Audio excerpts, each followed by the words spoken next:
আমার বোর্ড দেখা যাচ্ছে বা স্ক্রিন দেখা যাচ্ছে? জি ভাইয়া। ওকে, ওয়েট, আমরা আরো পার্টিসিপেন্ট আসতেছে, জয়েন করতেছে, ওদের জন্য জাস্ট কিছুক্ষণ ওয়েট করি। আমরা ফেসবুকেও অনলাইনে চলে গেছি, সো একটু চেক করি যে ফেসবুকে জয়েন করতেছে কারা, এবং যারাই জয়েন করবে আশা করতেছি তারা নামগুলো একটু জানাই দিবে আমাকে।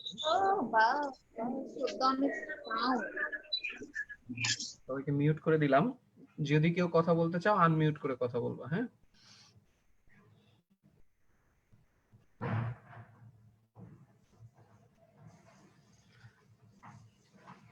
আর আমি একটু জানাই রাখি, যদি কখনো দেখো যে হঠাৎ করে আমার মিটিং এ আমি লেফট করছি, তাহলে বুঝবা যে কারেন্ট চলে গেছে অথবা আমার ল্যাপটপ বন্ধ হয়েছে। হ্যাঁ, তো এমার্জেন্সি কেসে এই ঘটনাগুলো ঘটতে পারে, এটার সাথে একটু কিছুক্ষণ তোমরা ওয়েট করলে দেখবা যে আমি আবার ব্যাক করব। হয়তো যদি মোবাইল বন্ধ হয়ে যায় তাহলে কিছুক্ষণ ওয়েট করলে আমি ওই টাইমের মধ্যে আবার ব্যাক করে চলে আসবো। ঠিক আছে, তো আমরা ফেসবুকে লাইভে গেছি এবং ফেসবুকে অলরেডি 6 জনের মতো জয়েন করছে। যারা জয়েন করছো একটু নামগুলো মেনশন করে দিও। নুসরাত জয়েন করছে দেখা যাচ্ছে। আমরা কিছুক্ষণের মধ্যে ক্লাস শুরু করে দিব। আমরা গতদিন যেখানে শেষ করছিলাম ট্রাই করব ওইখান থেকে শুরু করতে। ঠিক আছে,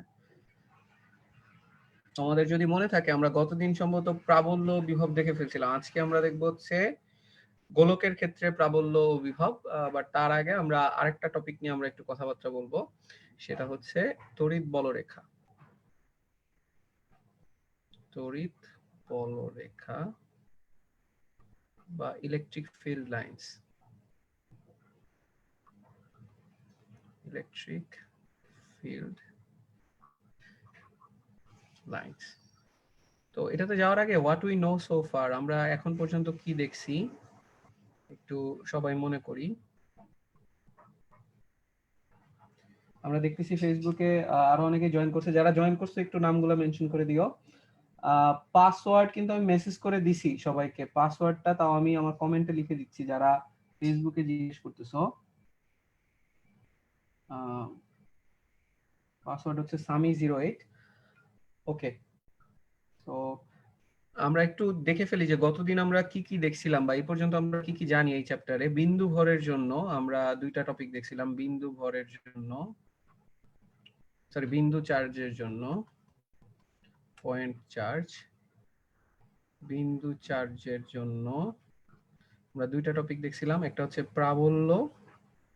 প্রাবল্যের ফর্মুলা ছিল E সমান সমান 1/4 pi epsilon not Q divided by হচ্ছে R স্কয়ার ছিল। আমরা বলছিলাম প্রাবল্যের অঙ্ক করার সময় আমরা চার্জের শুধু মান নিয়ে কাজ করব, কোনো সাইন নিয়ে কাজ করব না। ঠিক আছে, আর বিভবের অঙ্ক করার সময় আমরা বলছিলাম যে চার্জের মান সাইন দুটো নিয়ে কাজ করব। আচ্ছা, বিভবের ফর্মুলা দেখছিলাম হচ্ছে V সমান সমান 1/4 pi epsilon not Q divided by R, এটাই ছিল আমাদের হচ্ছে ফর্মুলাগুলো।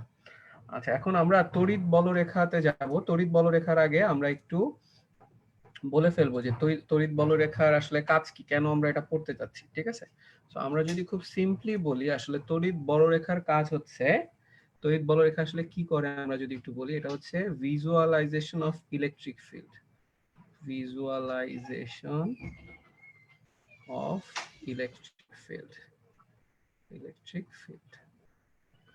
যারা জুমে জয়েন করতেছো আমি সবাইকে একটা জিনিস একটু রিকোয়েস্ট করব যে নেক্সট টাইম থেকে তোমরা দরকার হলে আমাদের যে টাইমে আর কি ক্লাস শুরু হবে 5 মিনিট আগেই ঢুকে যাবা। ঠিক আছে, আমি নরমালি 5 মিনিট আগেই ঢুকে যাই, নাহলে কন্টিনিউয়াসলি একজন একজন করে আসতে থাকলে আসলে অনেককে অ্যাডমিট করতে করতে সময় চলে যায় অনেক। ঠিক আছে, তো তানহা আমার কথা কি শোনা যাচ্ছে লাউড এন্ড ক্লিয়ার?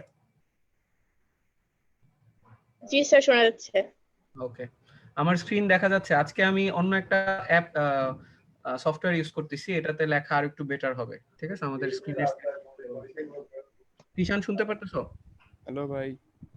হ্যাঁ ওয়াসি, কি অবস্থা? ভাই বাইরে ঝড় হইতেছে, নেট চলে যাবে, যে মানে হ্যাঁ কারেন্ট যেতে হ্যাঁ, পারে। বাইরে ঝড় হচ্ছে, যদি কারেন্ট চলে যায় তাহলে তো আসলে কিছু করার নাই। ঠিক আছে, আর আমার কারেন্ট যদি চলে যায় তাহলে আসলে মিটিং হয়তো বন্ধ হয়ে যাবে। আমি ফেসবুকে লাইভটা কিন্তু চলতেই থাকবে, দেখবা আমার কারেন্ট চলে গেল, সো লাইভের নিচে আমি জানাই দেবো যে কি হয়েছে আসলে। ঠিক আছে, আর অনেকটা সময় আমার মাঝে মাঝে ল্যাপটপ বন্ধ হয়ে যেতে পারে, ল্যাপটপে একটু ইস্যু হচ্ছে। ল্যাপটপ বন্ধ হয়ে গেলে ওটা আবার রিস্টার্ট নিতে খুব বেশিক্ষণ সময় লাগে না, 2 মিনিটের মধ্যে আমি আবার চলে আসবো। সো যদি আমার কোনো কিছু বন্ধ থাকে 2 মিনিট অ্যাট লিস্ট তোমরা ওয়েট করবা, ঠিক আছে? ওকে, আমি সবাইকে মিউট করে দিচ্ছি আবার। আমরা ক্লাসে ফেরত যাই। এখন যেটা আমরা কথা বলতেছিলাম যে তড়িৎ বলরেখা এটার কাজ হচ্ছে আমাদের ইলেকট্রিক ফিল্ড সম্পর্কে আসলে একটা ধারণা দেয়, ঠিক আছে? এবং এটার ডেফিনেশন হচ্ছে অনেকটা এরকম, যে তড়িৎ ক্ষেত্রে স্থাপিত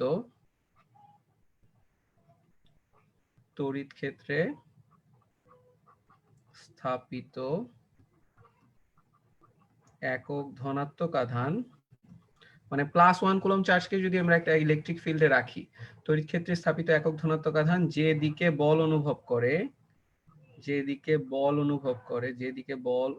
করে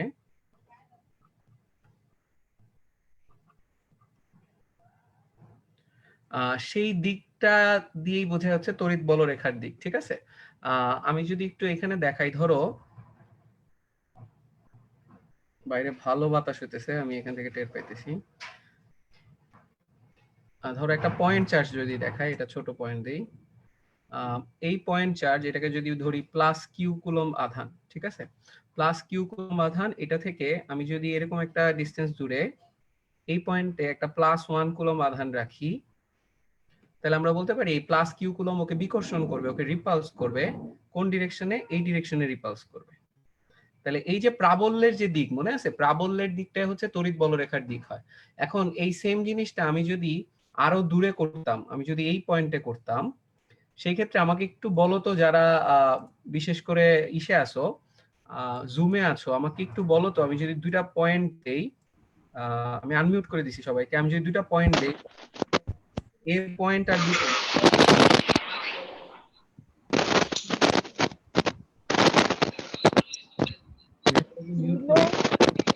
হ্যালো, আচ্ছা, সো যে শুধু অ্যানসার দিবা সে আনমিউট করে অ্যানসার দিবা। এ আর বি পয়েন্ট, এই দুইটা পয়েন্টের মধ্যে আমি যদি দুই জায়গায় +1 কুলম্ব বসাই, আমাকে একজন একটু বলো তো কোথায় প্রাবল্য বা ইন্টেন্সিটি বেশি হবে? এ তে বেশি হবে নাকি বি তে বেশি হবে? যে এ অ্যানসার দিবা বিন্দুতে, এ বিন্দুতে বেশি হবে। কেন বেশি হবে? কারণ কারণ এ এ বিন্দু বিন্দুতে কাছে, তড়িৎ বলরেখা বেশি। কারণ এ বিন্দু হচ্ছে কাছে আর বি বিন্দু হচ্ছে দূরে। খুব সিম্পলি যদি বলি, ঠিক না? যত দূরে যাবা প্রাবল্য তত কমবে। তাহলে এইখানেও কিন্তু আমরা বলতে পারি যে প্রাবল্যের ডিরেকশন হবে বা ইন্টেন্সিটি ডিরেকশন হবে কিন্তু ওই সংযোগ রেখা বরাবর বাইরের দিকে। তাহলে এই বরাবর হচ্ছে প্রাবল্যের ডিরেকশন। এখন এখানে আমি ধরো ই এ দিলাম আর এইখানে দিলাম হচ্ছে ই বি। এখন দেখো, তোমরা সবাই খেয়াল করছো কিনা, ই এ এই রেখাটা দৈর্ঘ্য বড় দিছে আর ই বি এই রেখাটার দৈর্ঘ্য ছোট দিছে। এটা কেন দিছি বলতো? কারণ এখানে প্রাবল্য বেশি এ বিন্দুতে আর বি বিন্দুতে প্রাবল্য কম। তুমি যদি আরো কাছে আসতা তখন রেখাগুলো আরো বড় দিতা। তাহলে আমরা কি বলতে পারি জিনিসগুলো এরকমই হয় যে আমি যে কোনো পয়েন্টে, যেমন এই পয়েন্টে যদি +1 কুলম্ব রাখতাম, তখন এই +q ওকে এই দিক বরাবর বিকর্ষণ করতো, এই রেখাটা অনেক বড় দিতে হইতো। এরপরে এই পয়েন্টে যদি +1 কুলম্ব রাখি, সেই ক্ষেত্রে আমরা বলতে পারবো হচ্ছে বিকর্ষণ বলটা আরেকটু ছোট হবে, এই জন্য রেখাটা আরেকটু ছোট দিয়ে দিই। তো আমি যদি বিভিন্ন পয়েন্ট এরকম প্রাবল্যের ডিরেকশন গুলো আঁকি, তাহলে দেখবা এরকম হবে অনেকটা,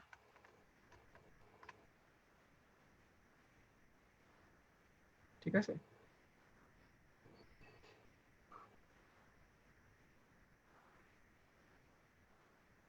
তাহলে যত কাছে রেখাগুলো তত বড় হচ্ছে, আর তুমি যত দূরে যাবা প্রাবল্যের রেখাগুলা বা প্রাবল্যের ভেক্টরের রেখাগুলা সাইজে ছোট হয়ে যাচ্ছে, ঠিক আছে? তাহলে যত কাছে প্রাবল্য তত বেশি, এই জন্য রেখাগুলোর সাইজ তত বড়, যত দূরে যাবা রেখার সাইজ গুলা ছোট হয়ে আসতে থাকবে। তাহলে এটাকে কেন আমরা ভিজুয়ালাইজেশন অফ ইলেকট্রিক ফিল্ড বলতেছি, এটা কি বোঝা যাচ্ছে? এটা দিয়ে আমরা বুঝতেছি যে কাছাকাছি রেখাগুলার দৈর্ঘ্য যেহেতু বড়, তার মানে এখানে ইলেকট্রিক ফিল্ডের স্ট্রেংথ বেশি, এখানে তড়িৎ ক্ষেত্রের প্রাবল্য বেশি, এই রেখাগুলা বড় রেখা। যত দূরে যাবা রেখাগুলা ছোট হয়ে গেছে, তার মানে হচ্ছে প্রাবল্যের ডিরেকশন, প্রাবল্যের মানগুলা ছোট হয়ে গেছে, বা আমরা বলতে পারি তড়িৎ ক্ষেত্রে ইলেকট্রিক ফিল্ডের স্ট্রেংথ কমে গেছে, ঠিক আছে? এই জন্য এটাকে আমরা বলতেছি ভিজুয়ালাইজেশন অফ ইলেকট্রিক ফিল্ড। এই বলরেখাগুলা, তড়িৎ বলরেখা যেটা, এটা অ্যাকচুয়ালি এক্সিস্ট করে না, ঠিক আছে? আমরা বলতে পারি এটা হচ্ছে অ্যাকচুয়ালি ডাজন্ট এক্সিস্ট, ঠিক আছে, অ্যাকচুয়ালি এক্সিস্ট করে না। এটা কিছুটা বলতে পারো হচ্ছে কল্পিত রেখা, যে কল্পিত রেখা দিয়ে তুমি মোটামুটি একটু বুঝতে পারবা যে কোথায় তড়িৎ ক্ষেত্র বেশি, কোথায় তড়িৎ ক্ষেত্র কম, বা কোথায় ফিল্ড ইন্টেন্সিটি বেশি, কোথায় ফিল্ড ইন্টেন্সিটি কম, ঠিক আছে। ওকে, তাহলে এখন এই পুরো জিনিসটা এখন নেগেটিভ চার্জের ক্ষেত্রে এই জিনিসটা কেমন হইতো, আমি যদি এটা দেখাইতে যাই, আমি এটা একটু মুছে দিচ্ছি, তোমরা এখনই আর কি তোলার দরকার নেই, আমরা যখন ক্লাসে পড়াবো তখন ক্লাসটায় অ্যাটেনশন দিবা, পরে এটার ভিডিও যেহেতু থেকে যায়, যদি কেউ লেকচার তুলতে চাও ওইখান থেকে তুলে নিতে পারো, ঠিক আছে। আমরা একটু দেখি নেগেটিভ চার্জের জন্য তড়িৎ বলরেখাগুলো কিভাবে দেখানো যাবে, ঠিক আছে। তাহলে মেইন চার্জটা যদি নেগেটিভ হয়, তাহলেও আমরা কিন্তু বলতে পারি যে কাছে কাছে তড়িৎ প্রাবল্য বেশি, কিন্তু ভিতরের দিকে হবে, কারণ এবার যদি এখানে আমি একটা +1 কুলম্ব চার্জ রাখি, নেগেটিভ চার্জ কিন্তু আকর্ষণ করবে, ফলে এই ক্ষেত্রে তড়িৎ প্রাবল্যগুলো হবে হচ্ছে ভিতরের দিকে ডিরেকশন, এবং বলরেখাও তাহলে ডিরেকশন হবে হচ্ছে ভিতরের দিকে, ঠিক আছে। আর যত দূরে যাবা এই রেখাগুলোর সাইজ তত ছোট হইতে থাকে। তামান্না, বুঝতেছি? আনমিউট করে বলতে হবে। জি স্যার। ওকে, তাহলে এখন এইগুলাকে অনেক সময় যেটা করা হয়, যেহেতু সব ভিতরের দিকে ঢুকতেছে, এটাকে অনেক সময় এরকম ভাবে কন্টিনিউয়াস একটা রেখা দ্বারা বোঝায়। আমি এটা একটু এখান থেকে বোঝানোর চেষ্টা করি।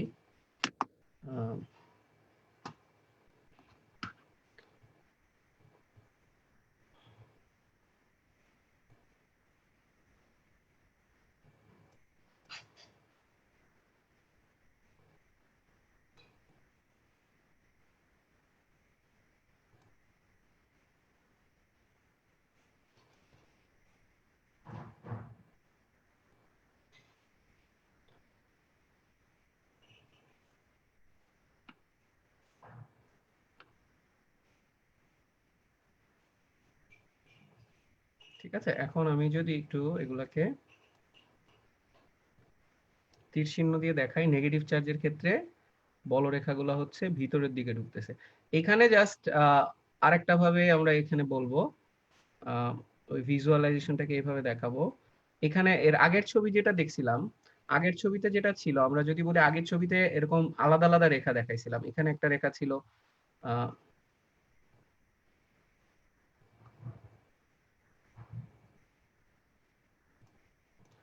আমাদের আরেকজন জয়েন করছে, আমরা একটু দেখি।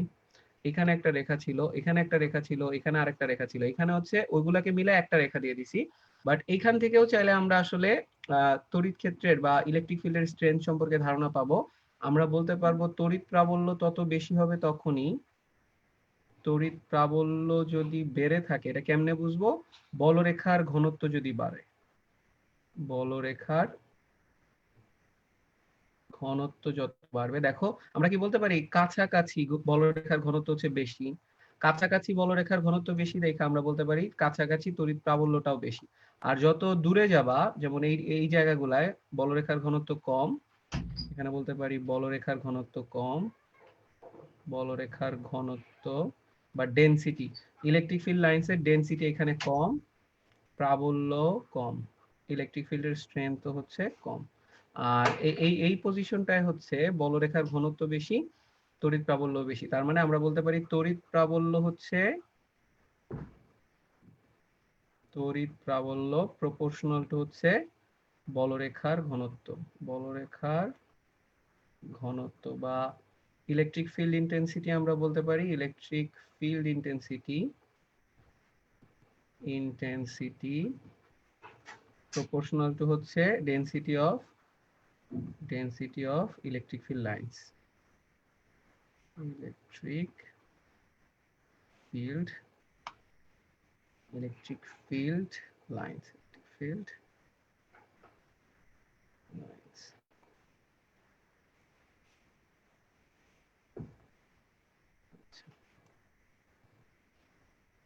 electric field lines, ওকে।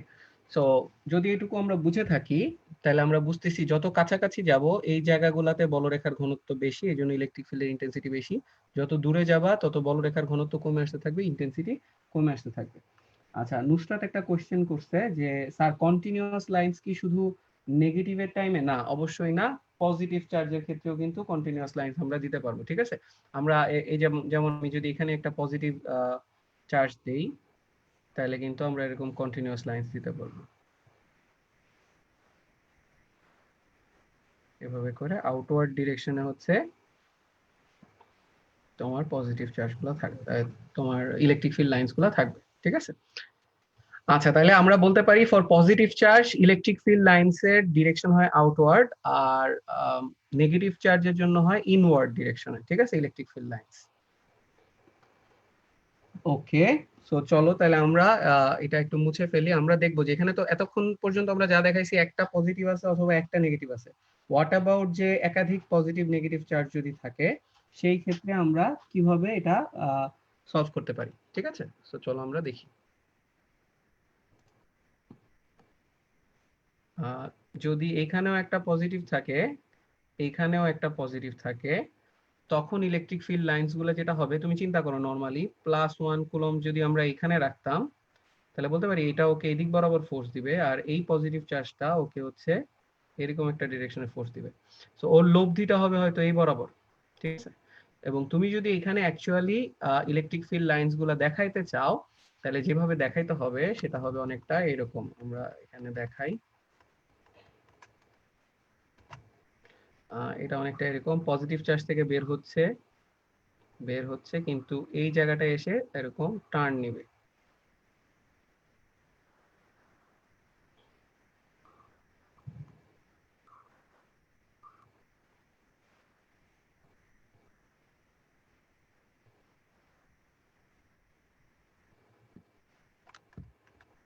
আচ্ছা, কেউ কি বলতে পারবা যে কেন এই জায়গাগুলোতে টার্ন নিবে?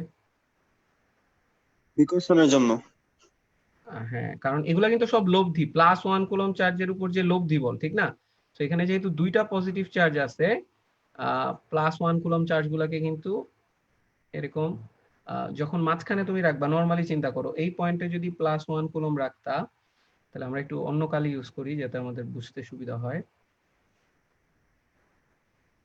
এখানে যদি একটা +1 কুলম চার্জ রাখো, তাহলে আমরা বলতে পারি এই চার্জ, এই পজিটিভ চার্জটা, এই Q1 ধরলাম আর এটাকে ধরলাম Q2, এই পজিটিভ চার্জটা ওকে এই দিক বরাবর বল দিত, এটা হয়তো E1 এর ডিরেকশন। এই Q2 চার্জটা ওকে এই দিক বরাবর বল দিত, এটা হয়তো E2 এর ডিরেকশন, ঠিক আছে।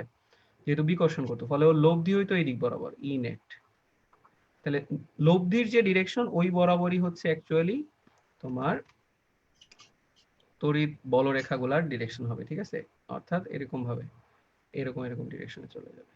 এদিকে যদি দেখাই, এটাও এরকম ডিরেকশন, ঠিক আছে। তো একটা বলরেখা আবার আরেকটাকে টাচ করবে না। কেন টাচ করবে না আমি একটু বলি। কারণটা খুব সিম্পল, যে একটা বলরেখা যদি আরেকটাকে টাচ করে, এটা একটু লিখে রাখি এখানে, বলরেখাগুলো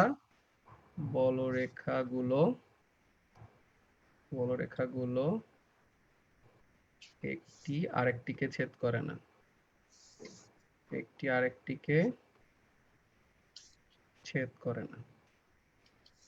একটু কেউ কি বলতে পারবা যারা অনলাইনে আসো, একটু আনমিউট করে বলার চেষ্টা করো তো, কেন আসলে একটা আরেকটাকে ছেদ করবে না, এই ঘটনা ঘটবে না কেন?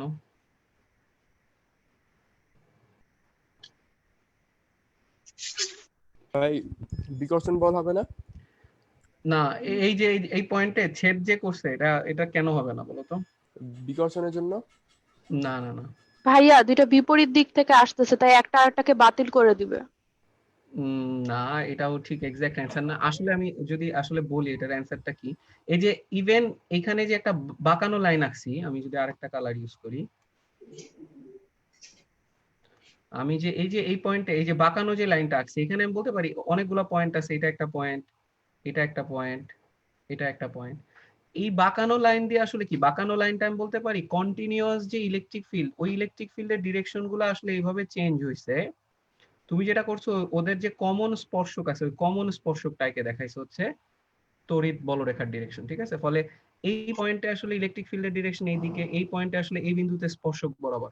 প্রত্যেকটা বিন্দু যেগুলো এরকম কার্ভ লাইন, এই কার্ভ লাইন গুলো হচ্ছে প্রত্যেকটা বিন্দুতে স্পর্শক বরাবর হচ্ছে তোমার তড়িৎ প্রাবল্যের ডিরেকশন। এখন যদি সেটাই হয়, তাহলে এই পয়েন্টে আসলে দুইটা স্পর্শক হয়ে যাচ্ছে। এইদিকেও একটা স্পর্শক আঁকতে পারবা তুমি এই 1 নাম্বার লাইন চিন্তা করলে, আর 2 নাম্বার লাইন যদি চিন্তা করো, ইলেকট্রিক লাইন, তখন আবার তুমি এদিক বরাবর আরেকটা আঁকতে পারবা E2। এখন একই পয়েন্টে তো লব্ধি দুইটা হওয়া সম্ভব না। E1 E2 এই দুইটাই কিন্তু একটা লব্ধি, এটাও একটা লব্ধি, এটাও কিন্তু আরেকটা লব্ধি। এখন একই চার্জ +1 কুলম্ব চার্জের উপর একই সাথে তো দুই ডিরেকশনে লব্ধি কাজ করতে পারবে না, এই জন্য কখনো এরা একটা ক্রস করবে না। ক্রস করলে যেটা হবে সবসময় লব্ধি তুমি দুইটা পেয়ে যাবে। যদি ক্রস না করে একটা এরকম লাইন গেছে, আরেকটা ধরো এরকম লাইন গেছে, ঠিক আছে, তাহলে এই পয়েন্টে একটা স্পর্শক, তার মানে লব্ধি একটাই, এই পয়েন্টগুলোতে অন্য স্পর্শক হবে। সো কখনো একটা স্পর্শক মানে একটা পয়েন্টে তুমি দুইটা স্পর্শ করতে পারবে না। আমার কথা কি বোঝা গেছে যারা অনলাইনে আছো? নুসরাত বুঝতে পারছো? ফেসবুকে জানাই দিও। ইসি তিশান বুঝছি? তিশান? জি ভাইয়া বুঝছি। আচ্ছা, তো এইভাবে মোটামুটি আমরা তাহলে তড়িৎ বলরেখা কিভাবে আঁকে এটা আমরা মোটামুটি একটা আইডিয়া পাইলাম। এগুলার ইউজ আছে সামনে, দেখবা যে এগুলা থেকে অনেক কনসেপ্ট আমরা ইউজ করব। ঠিক একইভাবে দুইটা নেগেটিভ চার্জ থাকলেও দেখবা যে কিভাবে হয় ইলেকট্রিক ফিল্ড গুলা একই রকম পজিটিভ চার্জেরটার মতোই, খালি ভিতরের দিকে ঢুকবে হচ্ছে ইলেকট্রিক ফিল্ড গুলা। ঠিক আছে, এখন তোমাদের কাছে আমি একটা কোশ্চেন করি, সেটা হচ্ছে এটা হচ্ছে ধরো Q1 চার্জ আর এটা হচ্ছে ধরো Q2 চার্জ। ঠিক আছে, এইখান দুইটাই প্লাস, এখান থেকেও বলরেখা তৈরি হয়েছে,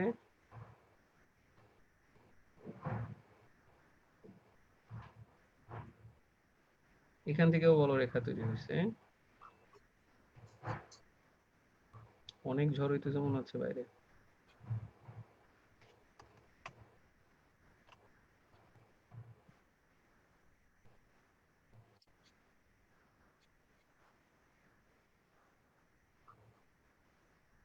ঠিক আছে, এখন আমাকে বলো তো নিচের কোনটি সত্য, নিচের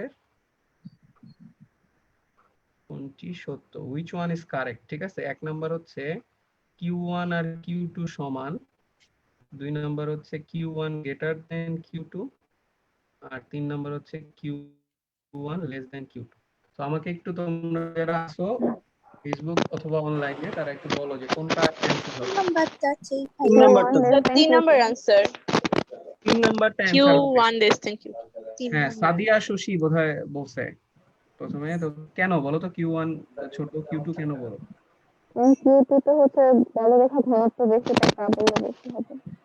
এক্স্যাক্টলি, Q2 তে আমরা দেখতেছি বেশি বেশি বলরেখা বের হয়েছে। বেশি বলরেখা তৈরি হয়েছে মানে ওর ইলেকট্রিক ফিল্ডের স্ট্রেন্থ বেশি, বেশি তড়িৎ প্রাবল্য তৈরি করছে। তাহলে চার্জের মান বেশি হলেই তো ওর কাছাকাছি তড়িৎ প্রাবল্য বেশি হবে, আর চার্জ যদি ছোট হয় ওর তড়িৎ প্রাবল্যটা কম হবে। সো দেখো, বলরেখাটা জানা থাকলে, বলরেখা যদি দেখা যায়, বলরেখা যদি তোমাকে দিয়ে দেয়, তাহলে একটা গুণগত ব্যাপার কিন্তু আমরা বুঝতে পারি যে চার্জের মান কিন্তু আমি বলে দিতে পারবো না যে এটা 10 কুলম এটা 20 কুলম।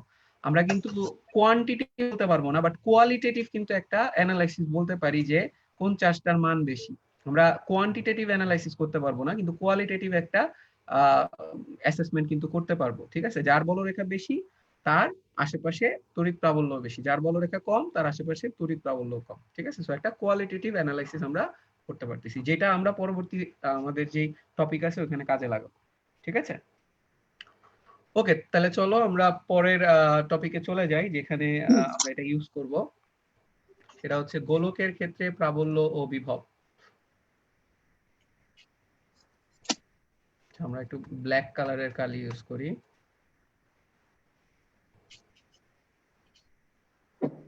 তিশান শুনতেছো? জি ভাইয়া। আচ্ছা, কেমন লাগতেছে এই এনভায়রনমেন্টে? সমস্যা নাই তো নাকি? না ভাইয়া, তবে আমার এখানে ঝড় তো একটু নেটওয়ার্ক খারাপ, মানে আমার একটু ডিস্টার্ব হচ্ছে আর কি, তবে এটা ঠিক ভাই, হয়ে যাবে আর কি। কারেন্ট নাই, আর আইপিএস না, চলতেছে ঝড় চলে তো ওয়াইফাই ডিস্টার্ব হচ্ছে আর কি। ও আচ্ছা আচ্ছা, আমার ভাই, এখানে IPS আল্লাহর চলতেছে রহমতে ভাই। এখন পর্যন্ত কিছু হয় নাই, দেখা যাক কি হয়। ওকে, সো চলো আমরা গোলকের ক্ষেত্রে প্রাবল্য ও বিভব দেখব।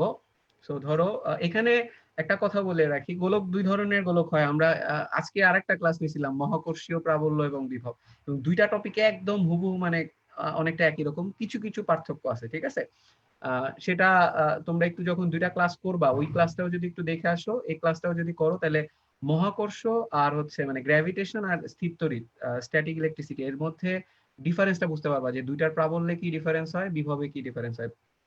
ঠিক আছে, তো এখন আমরা ধরো প্রথমে একটু চিন্তা করি নিরেট গোলক অথবা নিরেট অবলিক ফাঁপা গোলক, যেটাই হোক ফাঁপা গোলক, আমি যদি দুইটা ছবি আঁকি, ধরো এটা হচ্ছে আমার নিরেট গোলক আর এখানে একটা ফাঁপা গোলক আঁকি।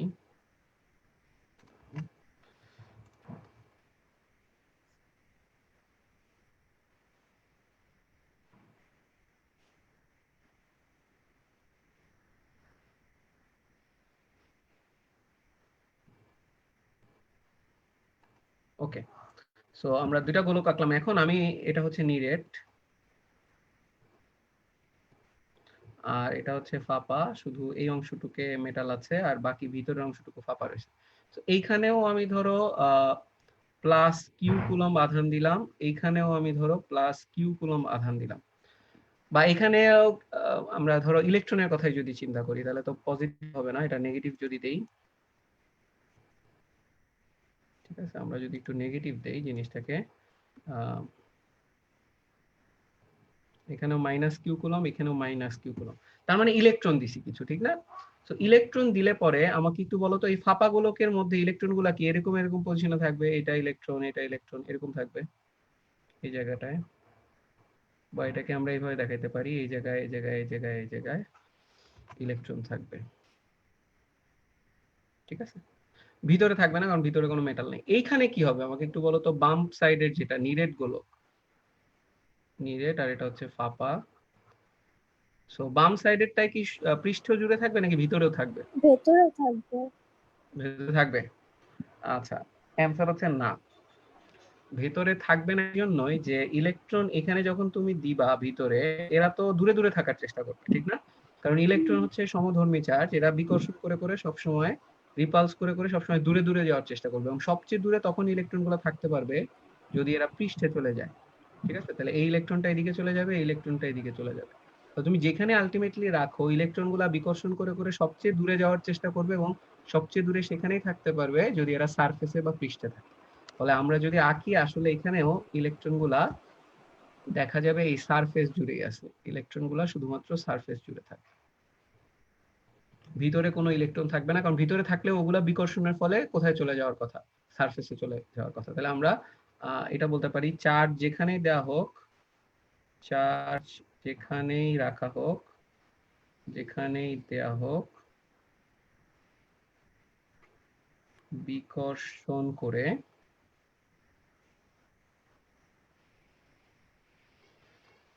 সরি আমার কলমটা একটু কম কাজ করতেছে, আমরা একটু ওয়েট করি। হ্যাঁ, বিকর্ষণ করে,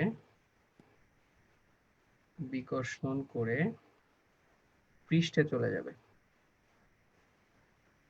পৃষ্ঠে চলে যাবে। তোমরা ভাইবো না যে আমি মাউস দিয়ে লিখতেছি, মাউস দিয়ে এত সুন্দর লেখা যায় না, ঠিক আছে? ওকে, তো চার্জ যেখানে দেওয়া হোক বিকর্ষণ করে পৃষ্ঠে চলে যাবে। এটা নিরেট গোলকের ক্ষেত্রে হবে, ফাঁপা গোলকের ক্ষেত্রে হবে, ঠিক আছে? আচ্ছা, যদি তাই হয় তাহলে আমরা এরপরে চলে যাই যে গোলকের ক্ষেত্রে আমরা যদি কিছু চার্জ দেই, সেই ক্ষেত্রে তার প্রাবল্য এবং বিভব আমরা কিভাবে বের করব, ঠিক আছে? ধরো এটা একটা গোলক, নিরেট গোলক ফাঁপা গোলক একই কথা হবে, সো এখানে আমাদের কোনো সমস্যা নেই। ধরো এখানে আমি কিছু চার্জ দিলাম, সরি, এখানে আমি কিছু চার্জ দিলাম, এখানে প্লাস কিউ পরিমাণ চার্জ দিলাম, তাহলে আমি বলতে পারি প্লাস কিউ চার্জটা পুরো পৃষ্ঠ জুড়ে ছড়ায় যাবে, পুরো পৃষ্ঠ জুড়ে ছড়ায় যাবে, ঠিক আছে? আচ্ছা, ধরলাম এই গোলকটার ব্যাসার্ধ হচ্ছে, এটার ব্যাসার্ধ হচ্ছে আর। এখন এই গোলকের যে চার্জ, এই চার্জগুলোর জন্য পি বিন্দুতে প্রাবল্য কত হবে? তোমাকে বললো পি বিন্দুতে প্রাবল্য বা ইন্টেন্সিটি কত, ইন্টেন্সিটি কত, electric field intensity. Israt Jarin জিজ্ঞেস করছে পৃষ্ঠে কি বিকর্ষণ হবে না? হ্যাঁ, পৃষ্ঠে তো বিকর্ষণ হবে, কিন্তু পৃষ্ঠের বাইরে তো আর যাওয়ার কোনো ওয়ে নাই, মেটালটা তো ওই পৃষ্ঠ পর্যন্তই বিস্তৃত, পৃষ্ঠের পরে ও চাইলেও যেতে পারতেছে না, কারণ বাতাস তো আর পরিবাহী না, ঠিক আছে? চার্জ গুলাকে তো পরিবহন করতে পারবে না, সো যতক্ষণ পর্যন্ত পরিবাহী আসছে ওই পরিবাহী সবচেয়ে দূরে দূরে যাওয়ার চেষ্টা করবে। এটা নট অনলি ফর গোলক, এটা আসলে তুমি যদি আয়তাকার কোনো খণ্ড থাকে, ওই খণ্ডের মধ্যেও চার্জ গুলো দিলে পুরো পৃষ্ঠ জুড়ে চার্জ থাকে, ভিতরে কোনো চার্জ থাকে না, কারণ বিকর্ষণ করে ওরা দূরে দূরে যাওয়ার চেষ্টা করে। আচ্ছা, তো এখন আসো সামনের দিকে যদি আমরা মুভ করি, পি বিন্দুতে প্রাবল্য কত এটা আমরা কিভাবে বের করতে পারি? আমি কি বলতে পারি এই যে প্রত্যেকটা চার্জ, এগুলোতে একটা বিন্দু চার্জ, এটা একটা বিন্দু চার্জ, এটা একটা বিন্দু চার্জ, এটা একটা বিন্দু চার্জ। আমরা যে ফর্মুলা জানি E সমান সমান 1/4 pi epsilon nought Q divided by R square, এটা তো শুধুমাত্র কার জন্য? বিন্দু চার্জের জন্য, বিন্দু চার্জের জন্য, অন্য চার্জের জন্য কিন্তু না। যেহেতু এটা শুধুমাত্র বিন্দু চার্জের জন্য, এখন এই যে প্রত্যেকটা চার্জ আমি দেখাইছি, প্রত্যেকটা চার্জই থাকে একটা বিন্দু চার্জের মতো। এই পি বিন্দুতে আমি যদি 1 কুলম আধান রাখি, কারণ প্রাবল্য মানে হচ্ছে 1 কুলম আধানের উপর প্রযুক্ত বল, ঠিক আছে? এখানে যদি আমি একটা 1 কুলম আধান রাখি, তাহলে আমরা দেখাইতে পারি যে এই চার্জটাও এটাকে বিকর্ষণ করবে, বলতে পারি এই বরাবর, ঠিক আছে? এই চার্জটাও এটাকে এদিক বরাবর বিকর্ষণ করবে, এই চার্জটা এদিক বরাবর বিকর্ষণ করবে, এই চার্জটা এদিক বরাবর বিকর্ষণ করবে, এই চার্জটা এদিক বরাবর বিকর্ষণ, মানে সবগুলা চার্জই ওকে বিকর্ষণ করবে। যদি তাই হয়ে থাকে তাহলে দেখো আমি বলতে পারি পি বিন্দুতে যে 1 কুলম চার্জটা রাখছিলাম ওর উপর এদিকে এদিকে এদিকে অসংখ্য বিন্দু চার্জের বল আছে। এটা বলতে পারো ধরো E1 E2 E3 E4 E5 এরকম অসংখ্য আছে, ঠিক না? সব দিকে। এখন তাহলে ওর উপর যেটা কাজ করবে সেটা হচ্ছে লব্ধি প্রাবল্য কাজ করবে। যদি লব্ধি প্রাবল্যই কাজ করে তাহলে আমরা বলতে পারি যে জিনিসটা এরকম হবে, এই দিক বরাবর হচ্ছে লব্ধি থাকবে, তাহলে এই দিক বরাবর হচ্ছে ই নেট কাজ করবে, ই নেট কাজ করবে। তুমি চিন্তা করতে পারো জোড়ায় জোড়ায়, যেমন ধরো যে এই E1 আর E5 মিলে ছোট একটু ই নেট তৈরি করছিল এদিকে, এই E2 আর E4 মিলে আবার এদিকে আরেকটু ই নেট তৈরি করছে। এইভাবে জোড়ায় জোড়ায় নেট ইলেকট্রিক ফিল্ডটা এই বরাবর বাড়তেছে বাড়তেছে, ঠিক আছে? এখন এখানে যদি অসংখ্য চার্জ থাকে সবগুলা নেট ইলেকট্রিক ফিল্ড দেখবা, যেহেতু এটা একদম সেন্টার লাইন বরাবর বলতে পারো, উপরে যতগুলা এদিকে চার্জ আছে নিচেও ততগুলা চার্জ আছে, ইলেকট্রিক ফিল্ডের ইন্টেন্সিটি অর্থাৎ তড়িৎ প্রাবল্যটা এরকম প্যারালালি হবে, কেন্দ্র বরাবরই হবে। কেন্দ্র বরাবর যদি একটা লাইন টানি, কেন্দ্র বরাবর লাইনেই হবে, ঠিক আছে? আচ্ছা, এখন কথা হচ্ছে এই যে এই জিনিসটা যে আমি করলাম, এইভাবে ই নেট যদি বের করতে যাই আমাদের তো জান বের হয়ে যাবে, E1 E2 E3 সবগুলা জানা লাগবে, তারপরে এদের লব্ধি বের করা লাগবে, এটা একটা বিশাল প্যারাদায়ক কাজ হয়ে যাবে, ঠিক আছে? তো সবার মান জানা, সবার জন্য লব্ধি বের করা এত সহজ কোনো আহ, মানে কাজ নাই। এগুলা আমরা এতগুলা ভেক্টরের লব্ধিও বের করতে পারি না, আর এখানে কত ভেক্টর হবে সেটাও জানি না, ঠিক আছে? তো এটা আমরা কিভাবে করতে পারি, আমরা কোনো একটা অ্যানালজিতে যাওয়ার চেষ্টা করি, ঠিক আছে? তো আমরা সবাইকে একটু যদি দেখাই যে বলরেখা কনসেপ্ট দিয়ে আমরা এটা বোঝার চেষ্টা করব, ঠিক আছে? আচ্ছা, বলরেখা কনসেপ্ট ইউজ করব, বলরেখা কনসেপ্ট।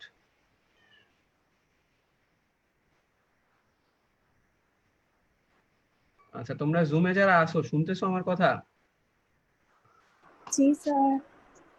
ইকরা আসো, ইকরা।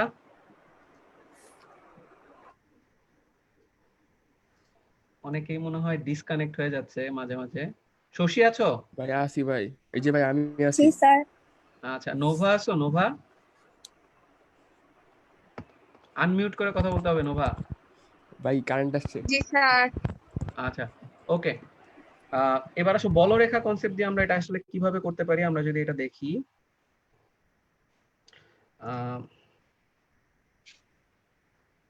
সরি,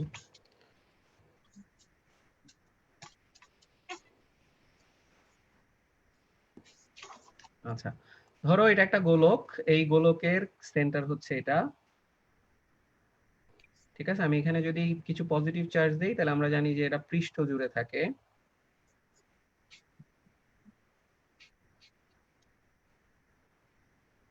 আচ্ছা, আর আমি যদি এই সেন্টারটাতেই ওই পুরা চার্জটা, এখানে ধরো কিউ কুলম চার্জ আছে, টোটাল আছে কিউ কুলম চার্জ, ওই কিউ কুলম চার্জটাকে জোর করে, এটা যদি সেন্টার হয়, এই সেন্টারে যদি আমি ওই প্লাস কিউ কুলম চার্জটাকে রেখে দেই, ঠিক আছে?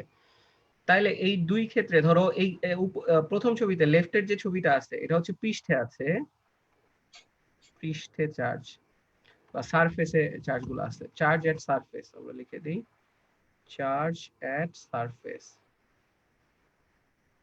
আর এটা হচ্ছে চার্জ এট সেন্টার। এটা অ্যাকচুয়ালি তো থাকবে না, এটাকে আমরা হাইপোথেটিক্যালি বলতেছি, হাইপোথেটিক্যালি মানে আমরা জোর করে যদি সেন্টারে নিয়ে যেতে পারতাম, ঠিক আছে? এটা হচ্ছে পুরো গোলকটা, গোলকটা যেটা ছিল ওই গোলকের চার্জ গুলোকে আমরা সেন্টারে জোর করে নিয়ে গেছি। আচ্ছা, সল্টি ট্যাকোস কে জয়েন করলো এখন কেবল?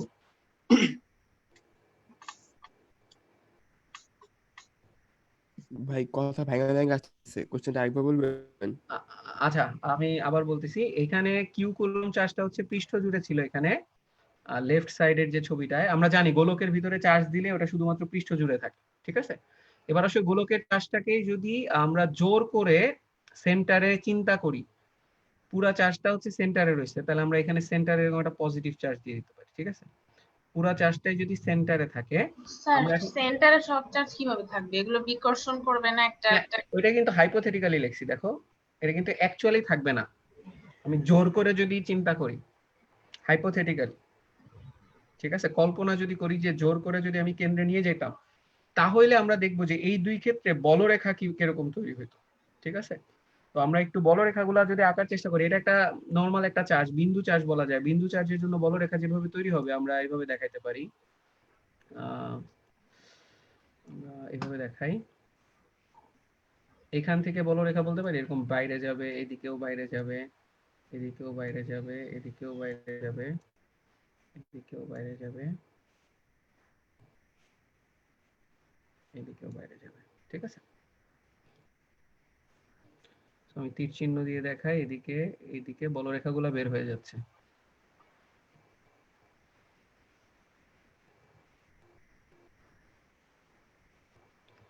অনেকেই মাঝে মাঝে ডিসকানেক্টেড হয়ে যাচ্ছে, আবার কানেক্ট করতেছে জুমে। সো যারা আর কি মানে মাঝে মাঝে ডিসকানেক্টেড হচ্ছে, আমাদের লাইভ ক্লাসটা কিন্তু থেকেই যাবে, ফেসবুক থেকে দেখে নিতে পারবে। আচ্ছা, এবার আসো, তো সবাই যদি এটা বুঝে থাকি যে বলরেখাগুলো এরকম চার্জ থেকে বের হয়ে যাচ্ছে, আমাকে একটু বলতে পারবা যে এটা তো হচ্ছে সেন্টারে যদি তুমি জোর করে নিয়ে যেটা তাহলে এরকম বলরেখা হইতো। এখন সেন্টারে তো তুমি আলটিমেটলি সবসময় জোর করে নিয়ে, মানে আলটিমেটলি তো সেন্টারে থাকতেছে না, ঠিক না? ও তো থাকতেছে পৃষ্ঠ জুড়ে। এই ক্ষেত্রে বলরেখাগুলো কেমন হবে একটু বলতে পারবা আমাকে, যারা অনলাইনে আসো? স্যার আরেকবার একটু বলবেন? মানে এটা তো হচ্ছে গোলকের চার্জ গুলাকে যদি আমি সেন্টারে নিয়ে যাইতাম জোর করে, তাহলে এরকম বলরেখা তৈরি হতো। একটু আগে আমরা দেখছি না একটা পজিটিভ চার্জ থেকে বলরেখা বের হয়, একটু আগে দেখছি না ইলেকট্রিক ফিল্ড লাইনস গুলা হচ্ছে বলরেখা থেকে বের হয়ে যেতে থাকে। জি স্যার। তো এখানে সেন্টারে জোর করে নিলে তো এটা বিন্দু চার্জ হইতো, বিন্দু চার্জের ক্ষেত্রে আমরা দেখছি বলরেখাগুলো বের হইতো, ঠিক আছে? জি। এখন অ্যাকচুয়ালি তো সেন্টারে থাকে না, অ্যাকচুয়ালি কোথায় থাকে? পৃষ্ঠে। ছড়ানো থাকে। অ্যাকচুয়ালি তো থাকে সারফেসে, পৃষ্ঠে। এখন এই পৃষ্ঠে থাকলে বলরেখাগুলা কিরকম হবে? যেমন আমি জাস্ট একটা আইডিয়া দেই, আমি যদি এইখানে একটা +1 কুলম্ব চার্জ রাখি, বলতো এই +1 কুলম্ব চার্জকে বাকিরা মিলে কোন দিকে বল দিবে? এই যে এই চার্জগুলা মিলে, এই যে এখানে যত পজিটিভ চার্জ আছে সবগুলা মিলে আমরা কি বলতে পারি এরকম লব্ধিটা এই ডিরেকশনে হবে? উপরের দিকে। উপরের দিকে হবে, এটা বুঝতেছো? কারণ এই দুইটা মিলে এরকম অ্যাঙ্গেল করে দিবে, আলটিমেটলি লব্ধি কাজ করবে কোথায়? উপরের দিকে। তো তুমি যদি আসলে সবগুলা পয়েন্টে তুমি যদি আসলে শুধু লব্ধিগুলো আঁকো, তাইলে দেখা যাবে এরকম হবে। দেখাই আমরা,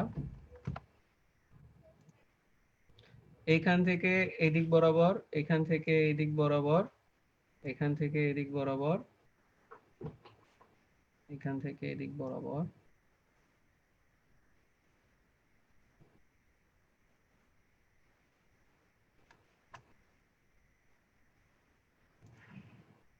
আচ্ছা। সো অনেকটা এরকম ভাবে হচ্ছে বলরেখাগুলা তৈরি হবে এরকম বাইরের দিকে, ঠিক আছে? কারণ এই পজিটিভ চার্জ সবসময় বলরেখাগুলোকে বাইরের দিকে তৈরি করতেছে। আচ্ছা, ভাই একটা প্রশ্ন ছিল। হ্যাঁ বলো। চার্জের সংখ্যা যদি উপরে বেশি হয় তাহলে পাশাপাশি থাকার কারণে ওরা আবার বিকর্ষণ করবে না? হ্যাঁ, বিকর্ষণ করে এমন একটা ডিসটেন্সে যাবে, দেখো এটা থেকে এটার যে ডিসটেন্স, এটা থেকে কিন্তু একই ডিসটেন্স আছে। সো সুষমভাবে বন্টিত হবে। তাহলে আমি কি খুব বুঝাতে বেশি পারছি? পরিমাণ যদি চার্জ থাকে তখন কি হবে? তখনও ওই যে মিনিমাম, মানে সবার ডিসটেন্স একই রকম হইতে হবে, ঠিক আছে? কেউ কম কেউ বেশি হইলে তো যাদের ডিসটেন্স কম আছে ওরা তো ঠেলাঠেলি করবে। হ্যাঁ। সো ডেনসিটিটা সব জায়গায় সমান হয়ে যাবে। যত চার্জ দিবা তত এর মাঝখান দিয়ে আর গ্যাপ থাকবে কম কম, চার্জগুলো এসে ফিল আপ করতে থাকবে, ঠিক আছে? ঠিক আছে। আচ্ছা নোভা, আমাকে একটু তুমি বলবা যে এই গোলকের ভিতরে বলরেখার কি হবে? আমার কথা শোনা যাচ্ছে নোভা? জি স্যার। এই গোলকটার বাইরে তো আমরা বলরেখা দেখা দিছি রেড লাইন গুলা দিয়ে, ঠিক না? ভিতরে বলরেখা কি হবে? ভিতরে অন্য কেউ যদি জয়েন করতে পারে একটু বলো। স্যার ভিতরে কেন বলরেখা হবে? সবগুলো তো আহ, পৃষ্ঠে না? হ্যাঁ, পৃষ্ঠ জুড়ে তো আছেই। ভিতরে কি হবে? ভিতরে কি +1 কুলম্ব চার্জ রাখলে কোনো বল অনুভব করবে না? আচ্ছা, ভিতরে রাখলে হ্যাঁ, ভিতরে তো মানে মেইন সংজ্ঞা কি ছিল যে আমরা কেন্দ্রের দিকে হবে। +1 কুলম্ব চার্জ যেদিকে বল অনুভব করবে সেই বরাবরই তো আসলে তড়িৎ বলরেখাগুলো কাজ করবে। এখানে +1 কুলম্ব চার্জের উপর বল কোন দিকে কাজ করবে? বাইরের দিকে।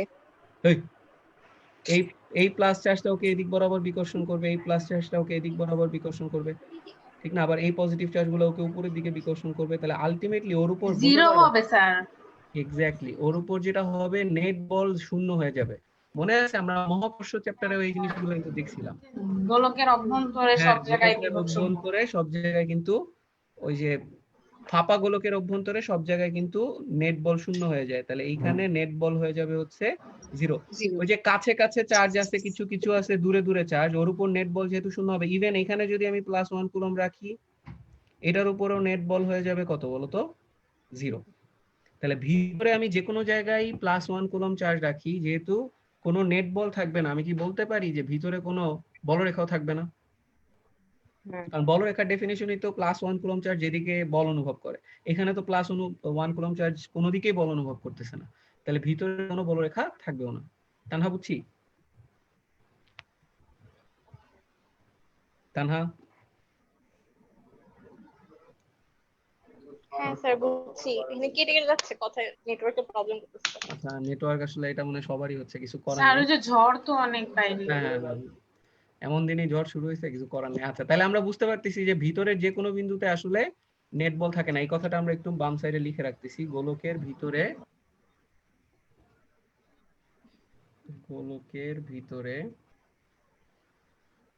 যে কোনো বিন্দুতে নেট বল ভাইয়া এটা কি শুধু পজিটিভ ভাবে আহিত গোলকের জন্য নাকি নেগেটিভ ভাবে আহিত গোলকের জন্য হবে? নেগেটিভ ভাবে আহিত গোলকের জন্য হবে, কারণ তখন সবাই মিলে টানাটানি করবে, ঠিক আছে? ওই +1 কুলম্ব চার্জের কে ধরে টানাটানি করে নেট বল আলটিমেটলি শূন্যই হবে। আচ্ছা, ঠিক আছে? আচ্ছা, যদি এটা বুঝে থাকে আমি মাঝখানের জিনিসটুকু একটু মুছে দেই, তাহলে আমাদের আসলে পরের ছবিটা আঁকতে সুবিধা হবে।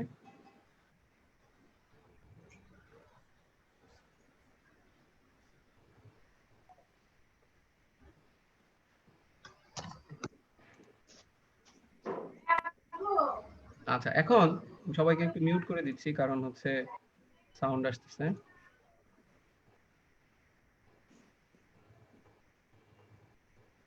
ওকে, সো আমরা যদি এখানটায় আবার ফোকাস করি, আমরা যেই জিনিসটা দেখলাম যে ভিতরে অ্যাকচুয়ালি কোনো বলরেখা থাকবে না, তাহলে আমরা এটাও লিখে ফেলতে পারি যেহেতু নেট বল শূন্য, তাহলে ভিতরে কোনো বলরেখা থাকবে না। তাহলে ভিতরে কোনো বলরেখা থাকবে না।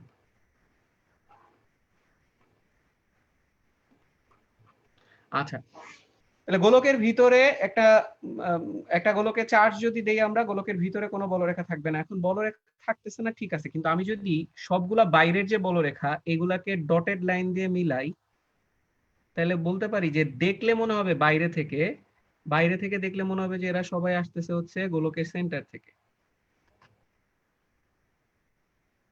ঠিক আছে, আমি যদি সবগুলাকে এরকম মিলাই দেই, অ্যাড করে দেই, তাহলে মনে হবে দেখলে যে এরা কোথা থেকে বেরোচ্ছে? সেন্টার থেকে। তাহলে পিছনের দিকে বাড়াইলে এই বাইরের যে বলরেখাগুলো আছে, ইলেকট্রিক ফিল্ড লাইনস আছে, এগুলাকে পিছনের দিকে বাড়াইলে মনে হবে যে এরা কোথা থেকে আসতেছে? এরা আসতেছে হচ্ছে সেন্টার থেকে। ঠিক আছে, এখন আসো এই দুইটা হাইপোথেসিস যেটা ছিল আমাদের, যে আমি যদি সেন্টারে জোর করে নিয়ে যাইতাম তাইলে যেরকম বলরেখা হইতো, আর যদি পৃষ্ঠে থাকে, অ্যাকচুয়ালি বলরেখা কিন্তু সেম হচ্ছে না, বাট কিছুটা সামঞ্জস্য আছে। আমি জোর করে যদি সেন্টারে নিতাম, আমি বলতে পারি গোলকের বাইরে যে অংশটুকু বলরেখা তৈরি করতো, এইখানেও যে বাইরের যে অংশ বলরেখা তৈরি হয়েছে, এই দুটা কি দেখতে একই রকম না? দেখো তো, লেফট হ্যান্ড সাইড আর রাইট হ্যান্ড সাইডে গোলকের বাইরে যে এই বলরেখাগুলো, ধরো 1 নাম্বার 2 নাম্বার 3 নাম্বার, এইখানেও কি 1 নাম্বার 2 নাম্বার 3 নাম্বার দেখতে একই রকম হয়েছে না? জি স্যার। আচ্ছা, এই নিচেও একই রকম হয়েছে। তাহলে গোলকের বাইরে বলতে পারি বলরেখা একই রকম হয়। গোলকের চার্জ গুলা পৃষ্ঠে থাকেও যেরকম বলরেখা তৈরি করে, কেন্দ্রে থাকেও গোলকের বাইরে একই রকম বলরেখা তৈরি করে। এটা কি আমাদের বলতে পারি একটা ডিসিশন বা সিদ্ধান্ত এই দুইটা ছবি থেকে? গোলকের বাইরে দুইটা ছবিতেই বলরেখা দেখতে একই রকম, কেন্দ্রে থাকুক অথবা পৃষ্ঠে থাকুক। ঠিক আছে, বলা যায় এটা? জি স্যার। জি স্যার। আচ্ছা, আর আমরা কি এটা বলতে পারি যে পার্থক্য একটাই, সেটা হচ্ছে গোলকের ভিতরে বলরেখা অ্যাকচুয়ালি থাকে না। পৃষ্ঠে যখন চার্জগুলো থাকে তখন গোলকের ভিতরে আসলে কোনো বলরেখা থাকে না, আর এখানে ভিতরে বলরেখা থাকে। বাট ভিতরের ক্যালকুলেশন তাইলে আমরা আলাদা করতে হবে, মানে কেন্দ্রে চার্জগুলো বিবেচনা করতে পারবো না। বাট বাইরে যে বলরেখাগুলো দেখতেছি, যে কোনো তড়িৎ প্রাবল্য আমরা যখন বাইরে বের করব, আমরা কি চার্জগুলোকে সেন্টারে বিবেচনা করে নিতে পারবো না? কারণ দুই ক্ষেত্রেই তো বলরেখা একই রকম হচ্ছে। আর বলরেখা কি সিগনিফাই করে? বলরেখা দিয়ে বোঝা যায় না ইলেকট্রিক ফিল্ড বা তড়িৎ প্রাবল্য কেমন। সো যেহেতু এই অংশগুলোতে বলরেখার ঘনত্ব একই রকম, মানে চার্জগুলা পৃষ্ঠে থাকলে বলরেখার ঘনত্ব বাইরে যেমন হয়, সেন্টারে নিয়ে গেলেও তো বাইরে একই রকম বলরেখার ঘনত্ব হচ্ছে। তাহলে বাইরের ক্যালকুলেশন দুইটা ক্ষেত্রে কি সেম হওয়া উচিত না তানহা বা নোভা? বাইরের যে কোনো, যেমন এই বিন্দুতে এখানে যে আমরা ই বের করব, পৃষ্ঠে চার্জগুলা রাখা এখানে যে ই বের করব, আর এইখানে কেন্দ্রে চার্জ রাখা এখানে যে ই বের করব, এটা কি আলাদা হবে না সেম হবে? সেম হবে। সেম হবে, কারণ Same হবে। বলরেখার ঘনত্ব তো আর আলাদা হয় নাই। পৃষ্ঠে থেকেও যেরকম বলরেখার ঘনত্ব তৈরি হয়েছে, সেন্টারে থেকে বলরেখার ঘনত্ব একই রকম তৈরি হয়েছে। তাহলে দুইটা ক্ষেত্রেই আমরা বলতে পারি ই এর মান সেম হবে। এখন দেখো এই কথাগুলো কেন বলতেছি, সবাই একটু খেয়াল করো।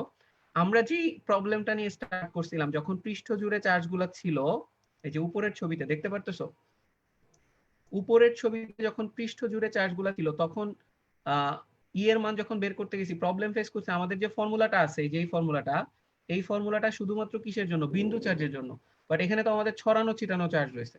তাহলে এটার জন্য ক্যালকুলেশন যখন তুমি করতে যাবা, সবগুলা লব্ধি বের করে করা তো পসিবল না, এটা একটা ইম্পসিবল মেথড। তাহলে কি করতে পারি আমরা? এই পুরো জিনিসটাকে আমরা এইভাবে চিন্তা করতে পারি যে গোলকের পৃষ্ঠে থেকে যেরকম বলরেখা তৈরি হয়, কেন্দ্রে থেকে তো একই রকম বলরেখা তৈরি হয়। আর যখনই কেন্দ্রে হয়ে যাবে, তখন কি বলতে পারি? এটা একটা বিন্দু চার্জ হয়ে যাচ্ছে।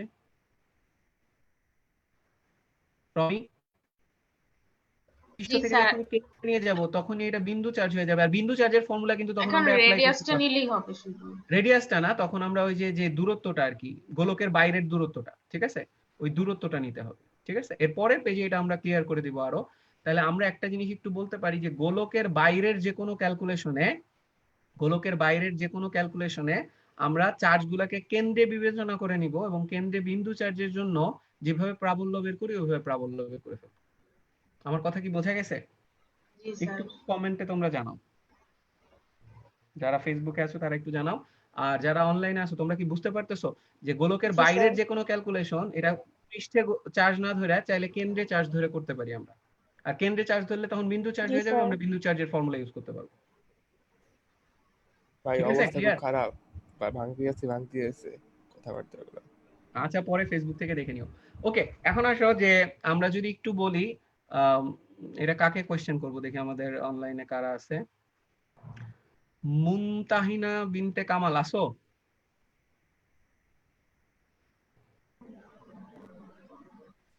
আচ্ছা, তামান্না আছো? তামান্না আনমিউট করে একটু জি, কথা বলো। স্যার। আচ্ছা তামান্না, আমাকে একটু বলো তো, এই যে গোলকের চার্জগুলো যখন পৃষ্ঠে থাকে, ভিতরে যে কোনো বিন্দুতে ই এর মান কত হবে? এই যে এখানে যে কোনো পয়েন্টে ই এর মান কত হবে? মনে করো যে প্রাবল্য তখনই বেশি হয় যদি বলরেখা বেশি থাকে, প্রাবল্য তখন কম হবে। জিরো হবে তাহলে? হ্যাঁ হ্যাঁ, জিরো হবে তাহলে? জিরো হবে কেন?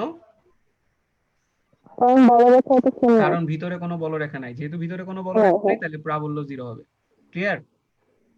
জি, স্যার।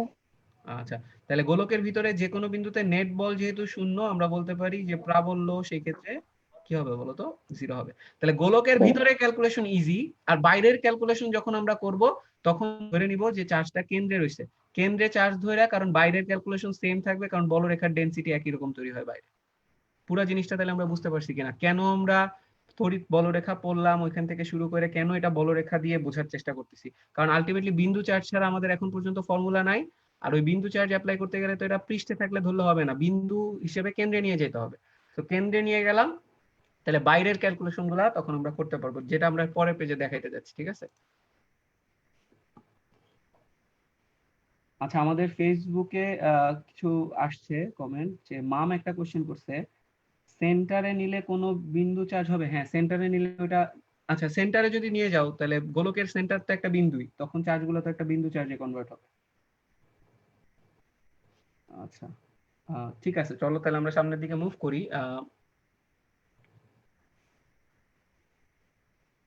ধরো এটা একটা গোলক,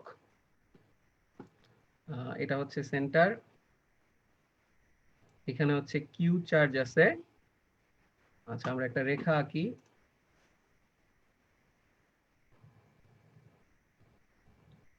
আচ্ছা, ধরো এটা হচ্ছে পি বিন্দু, আর এই সেন্টার থেকে এটা ডিসটেন্স হচ্ছে এক্স, আর এই কিউ চার্জ গুলা, প্লাস কিউ চার্জ গুলা এভাবে গোলকের পৃষ্ঠ জুড়ে আছে, ঠিক আছে? আচ্ছা, এখন দেখো আমাকে যদি বলে পি বিন্দুতে প্রাবল্য,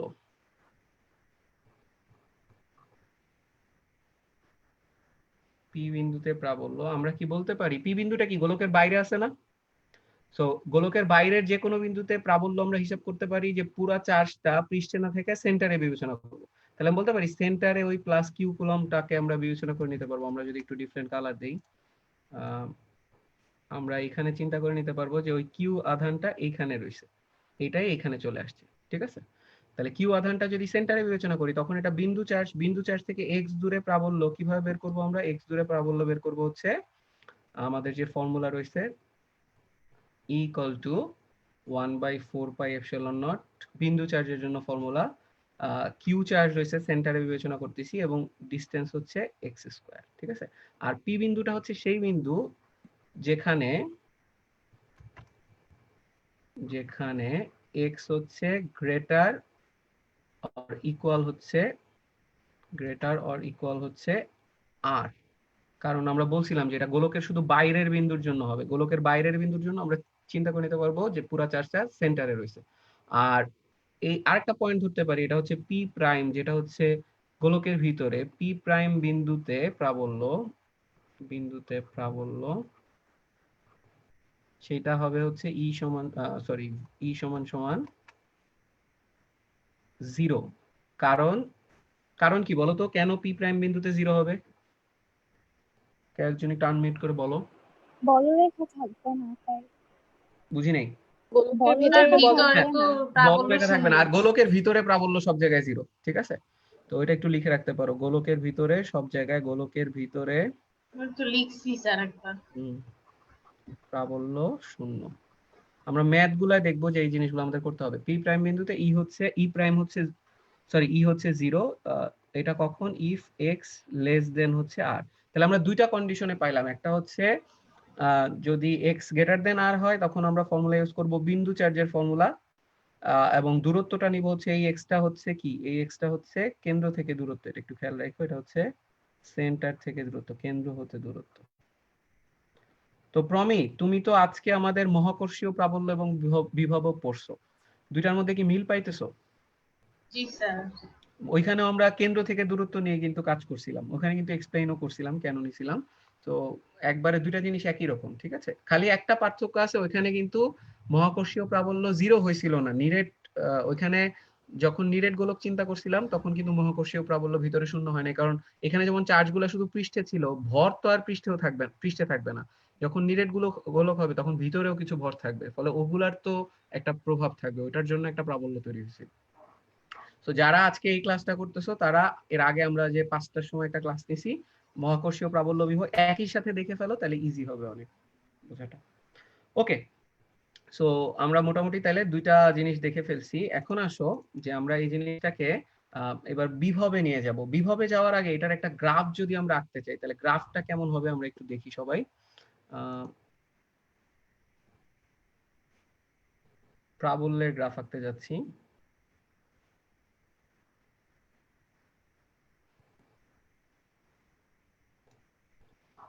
ওকে, আমরা তাহলে যদি একটা লাইন চিন্তা করি, আমরা দেখো এই সেন্টার বরাবর নিছি হচ্ছে ওয়াই অ্যাক্সিসটা, অর্থাৎ এই পয়েন্টটা হচ্ছে সেই পয়েন্ট যেখানে হচ্ছে x ইকুয়াল টু 0, এই দিক বরাবর নিলাম হচ্ছে x, এই যে x ডিসটেন্সটা, x এর পরিচয় হচ্ছে কেন্দ্র থেকে দূরত্ব, কেন্দ্র হতে দূরত্ব, ঠিক আছে, আর এদিক বরাবর রয়েছে হচ্ছে প্রাবল্য বা ই, ঠিক আছে। আচ্ছা এখন আসো এই যে পয়েন্টটা আছে এই পয়েন্ট পর্যন্ত, ঠিক আছে, এই পয়েন্ট পর্যন্ত আমরা বলতে পারি ই এর মান 0, কারণ এই পয়েন্ট পর্যন্ত সব জায়গায় কিন্তু গোলকের ভিতরে হবে, তাহলে এই পয়েন্ট পর্যন্ত ই এর মান হচ্ছে 0। আমরা যদি এভাবে দেখাই, একটু কালারটা চেঞ্জ করে নেই, এই পয়েন্ট পর্যন্ত ই এর মান হচ্ছে 0। আচ্ছা আচ্ছা, এই পয়েন্টে একটা ই এর মান থাকবে, এটা হবে ম্যাক্সিমাম। এরপরে যেটা হবে, আমি একটু ছবিটা কি তারপরে বুঝাইতে আমাদের সুবিধা হবে, এর পরের অংশ হচ্ছে এটা এইভাবে নেমে যাবে, ঠিক আছে। কারণ খুব সিম্পল, দেখো এই পয়েন্টে হচ্ছে ই ইকুয়াল টু 0, আর এই পয়েন্টে হচ্ছে এটা হচ্ছে গোলকের বাইরে, যে পৃষ্ঠের বাইরে চলে গেল। এই পয়েন্টের ফর্মুলা হচ্ছে 1/4πε0 q divided by X square. যেহেতু এটা এক্স আছে, এক্স বাড়লে ই এর মান কিন্তু দ্রুত হারে কমতে থাকবে, ঠিক আছে। যেহেতু স্কোয়ার আছে, এটা সরলরৈখিক মানে প্যারাবোলিক হয়েছে, তাহলে ই এর গ্রাফের ফর্মুলা হচ্ছে ই ইকুয়াল টু 0 কতক্ষণ পর্যন্ত, এইটা হচ্ছে এক্স ইকুয়াল টু আর, পৃষ্ঠে সবচেয়ে ই এর মান বেশি, এরপর পৃষ্ঠ থেকে যত দূরে যাবা তত প্রাবল্যের মান কমতে থাকবে, ঠিক আছে। যত দূরে যাবা প্রাবল্যের মান তত কমতে থাকবে। তাহলে যদি কখনো এমসিকিউ তে বলে যে একটা গোলকে চার্জ আছে, কোথায় এর প্রাবল্য সবচেয়ে বেশি হবে, অ্যানসার কি হবে বলো তো একটু, জুমে যারা আছো।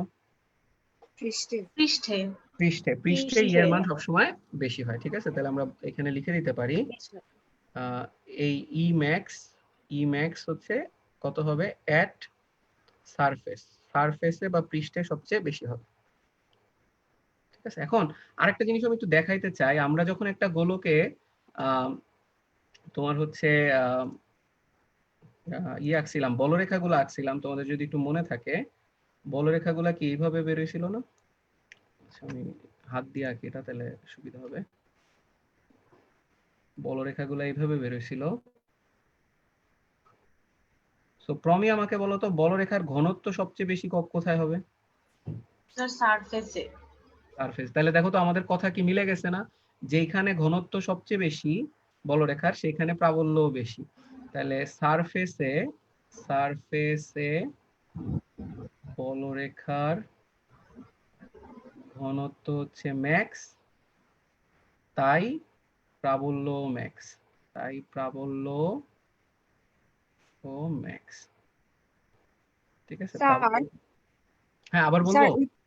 না না স্যার, ওই তো ই ম্যাক্স এর যে গ্রাফটা, এটা তো কখনো এক্স এক্সিস এর সাথে লাগবে না, এটা অলওয়েজ মানে একদম কাছাকাছি যাবে না? হ্যাঁ, ইনফিনিটিতে যায় 0 হবে, জি স্যার। কারণ যদি x টেন্ডস টু ইনফিনিটি হয় তখনই শুধুমাত্র ই 0 হবে, ঠিক আছে। আর এই জন্য কি বলতে পারি, প্রাবল্য শূন্য হয় অসীমে, এই জন্য যে কোনো চার্জের ক্ষেত্রে তার তড়িৎ ক্ষেত্র অসীম পর্যন্ত বিস্তৃত, ইনফিনিটি পর্যন্ত ইলেকট্রিক ফিল্ড পাওয়া যাবে, বলা যায় না? জি স্যার। ওকে, আচ্ছা তাহলে আমরা এবার চলো বিভবে চলে যাই। গোলকের ক্ষেত্রে বিভবের ক্যালকুলেশন আমরা কিভাবে করব, যদিও আমাদের খুব বেশি ভাইয়া, হ্যাঁ বলো। ভাইয়া একটা নিউট্রাল বস্তুকে যদি আবেশ প্রক্রিয়া আহিত করা হয়, তাহলে কি তার কোনো প্রাবল্য থাকবে?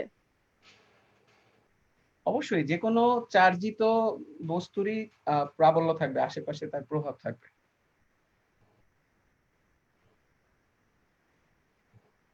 আমি বুঝাইতে পারছি?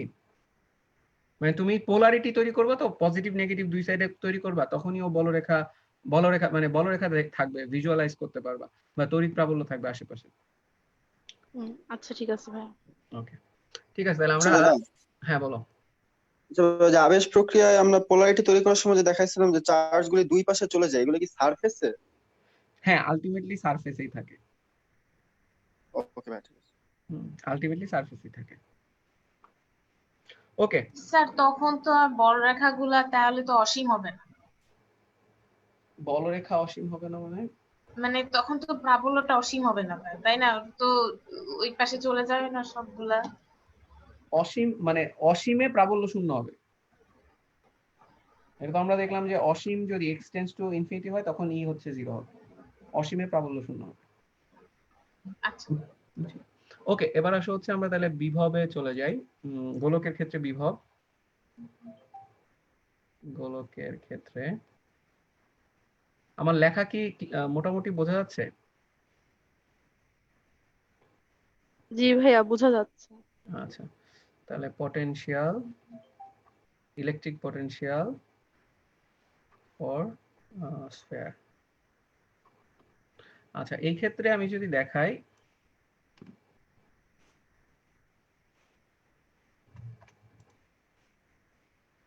এটা হচ্ছে সেই গোলক।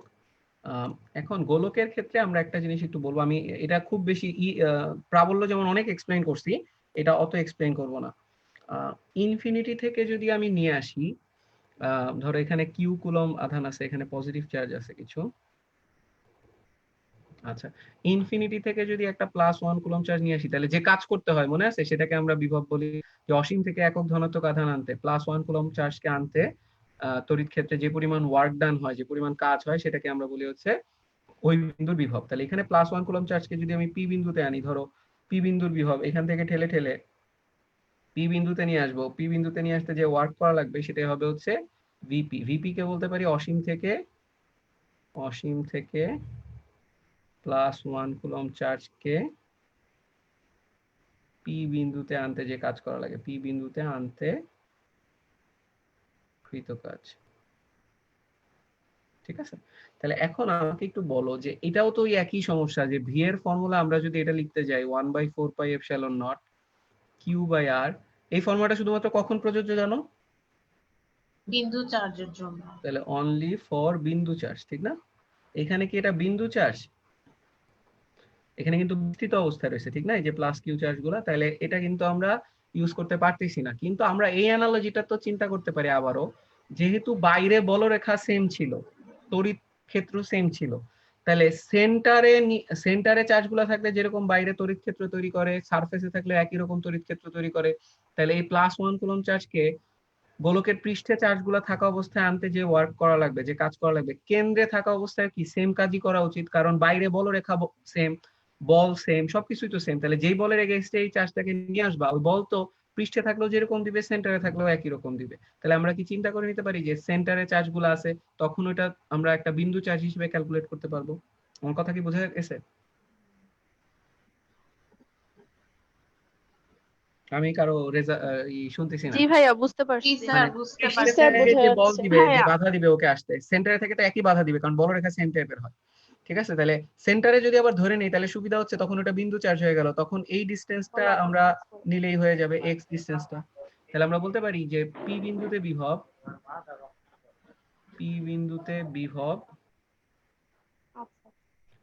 ভিপি সমান সমান, এটাকে আমরা হ্যালো এভাবে তাসনিয়া। মিউট করে দিচ্ছি সবাইকে।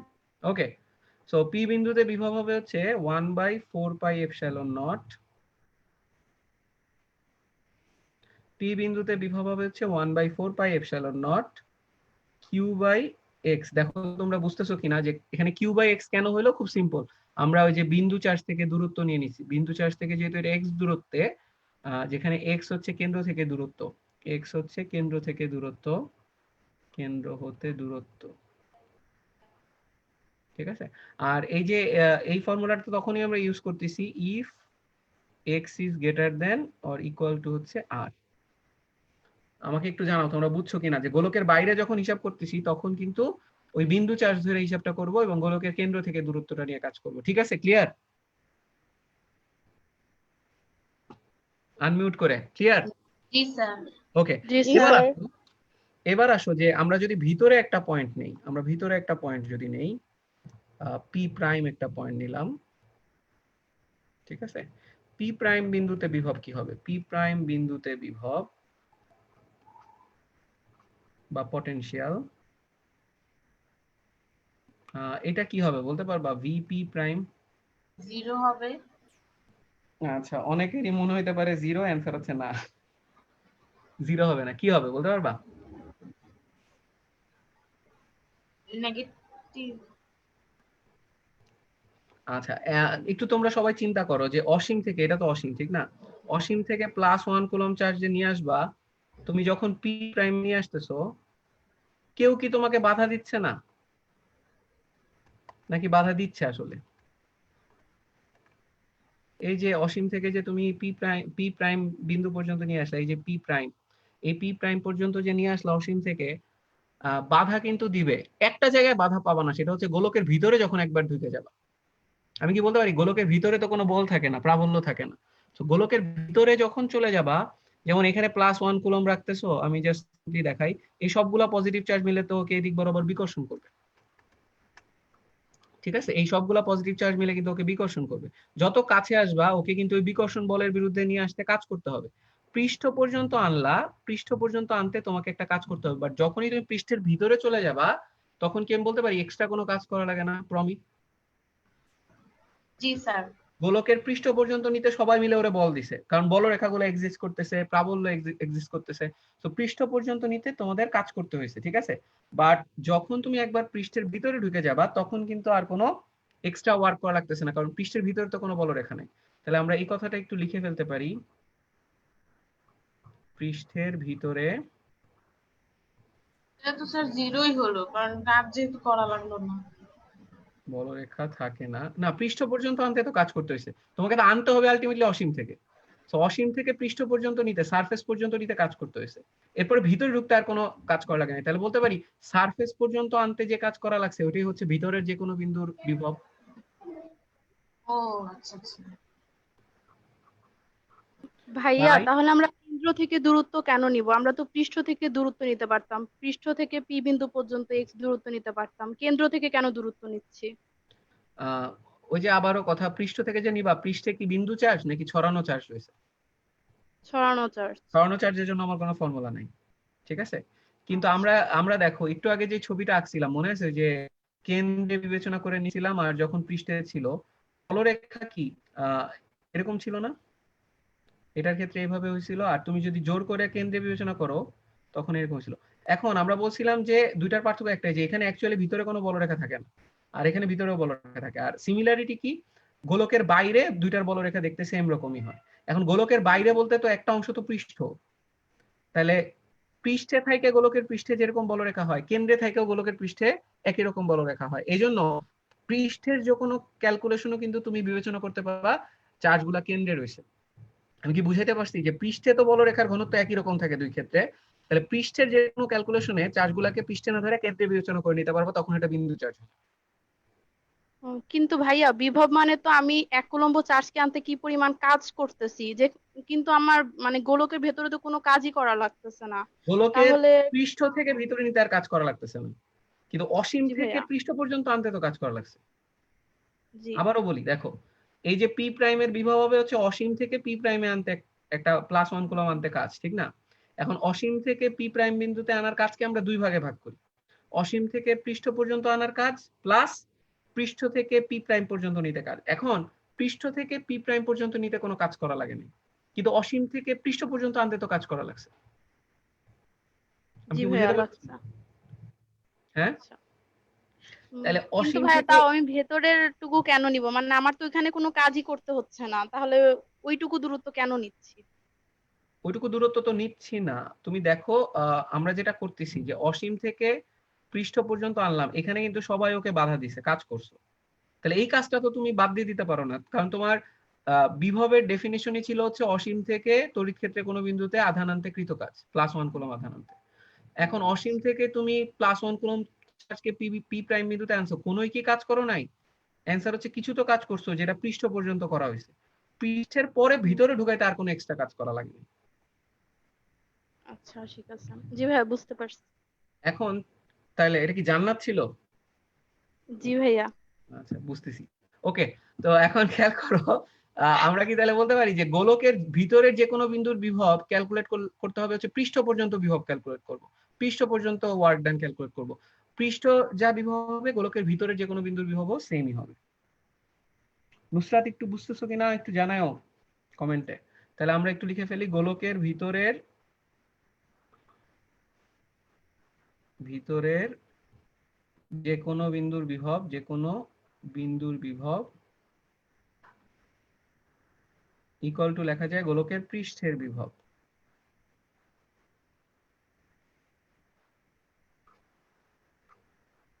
তাহলে গোলক একটা স্ফিয়ারের ইনসাইডের যে কোনো পয়েন্টে আমরা যদি ইলেকট্রিক পটেনশিয়াল বের করতে চাই, ভিতরে যে কোনো পয়েন্টের পটেনশিয়াল হচ্ছে সারফেসের পটেনশিয়ালের সমান, কারণ সারফেস পর্যন্ত আনতেই কাজ করা লাগছে, এর ভিতরে ঢুকতে অ্যাকচুয়ালি কোনো কাজ করা লাগেনি। ঠিক আছে, জাকারিয়া কি বুঝছো? আমাকে একটু জানাও।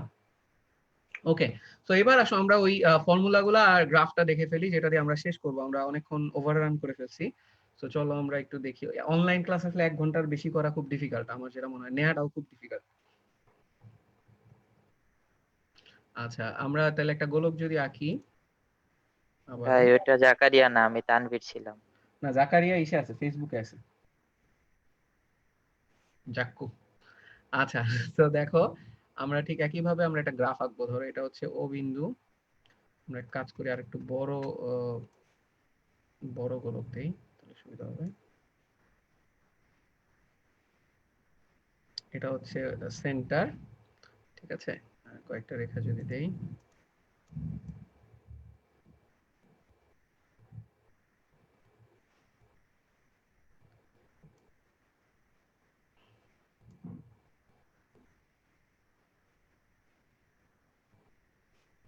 ওকে, তো আমি যদি তাহলে এবার একটা বিভবের গ্রাফ আঁকতে চাই, তাহলে কেমন হবে আমরা এটা দেখবো। এটা হচ্ছে এক্স, এটা হচ্ছে এদিক বরাবর হচ্ছে ভি। আচ্ছা, আর এটা হচ্ছে এক্স। আচ্ছা, এটা যদি পি বিন্দু হয় আমরা কি লিখতে পারি? ভি সমান সমান 1/4 pi epsilon naught Q by X. এখানে কিউ চার্জ আছে,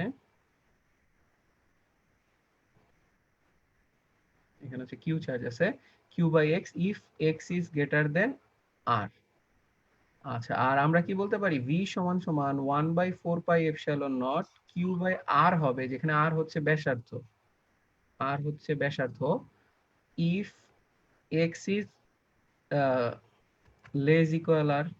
দেখো সবাই বুঝো কিনা, এটা দিয়ে বোঝা যাচ্ছে গোলকের ভিতরে, গোলকের ভিতরে এক্স লেস অর ইকুয়াল আর মানে হচ্ছে গোলকের পৃষ্ঠ অথবা পৃষ্ঠের ভিতরে রয়েছে। পৃষ্ঠ অথবা পৃষ্ঠের ভিতরে মানে হচ্ছে গোলকের ভিতরে, গোলকের ভিতরে যে কোনো বিন্দুতে, গোলকের ভিতরে যে কোনো বিন্দুতে অ্যাকচুয়ালি হচ্ছে তোমার বিভবটা হবে পৃষ্ঠের বিভবের সমান। গোলকের ভিতরে সব জায়গায় হচ্ছে কি বিভবের সমান হচ্ছে? পৃষ্ঠের বিভবের সমান, পৃষ্ঠের বিভবের সমান। ঠিক আছে, তাহলে আমরা দেখো গ্রাফটাকে এইভাবে দেখাতে পারি যে এই পর্যন্ত বিভব হচ্ছে সেম, পৃষ্ঠের বিভবের সমান, এই পর্যন্ত বিভব হচ্ছে সেম, এরপরে হচ্ছে এই গ্রাফটা এইভাবে নামতে থাকবে। সো এটার ফর্মুলা হচ্ছে v সমান সমান 1/4 pi epsilon naught Q by X, আর এটার ফর্মুলা হচ্ছে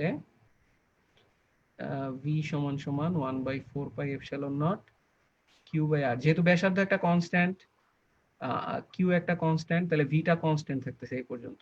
এরপরে যত এক্স এর মান বাড়তেছে, এক্স বাড়া মানে হচ্ছে কেন্দ্র থেকে দূরত্ব বাড়া, এটার ভ্যালুটা কমতেছে। ঠিক আছে, যেহেতু এটা এক্স নিচে আছে, এক্স বাড়লে ভি কমবে, এটা কিন্তু দেখাচ্ছে এক্স বাড়লে ভি কমছে।